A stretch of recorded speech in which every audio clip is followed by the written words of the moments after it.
सत्याची बाजू मांडणारे हक्काचं न्यूज चॅनल। शेतातील वीज मंडळाच्या खांबावरील तारा चोरट्यांनी चोरून नेल्या, शेतकऱ्यांच्या पिकाचं नुकसान।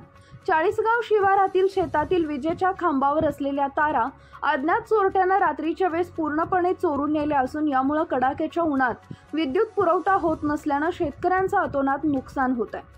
संजय श्रावण धनगर यांच्या गट नंबर 125/3 या शेतात असलेल्या मुख्य डीपी पासून ते आजूबाजूच्या शेतकऱ्यांना शेती पंपासाठी विद्युत पुरवठा होणाऱ्या सर्व खांबावरच्या विद्युत तारा अज्ञात चोरट्यांनी चोरल्यामुळे या शिवारातील रघुनाथ धनगर आणि इतर शेतकऱ्यांचे मका, मोसंबी या पिकांचं अतोनात नुकसान होत असून 45°C तापमानामध्ये पाण्याअभावी ही पिके अक्षरशः वाळून जात आहेत।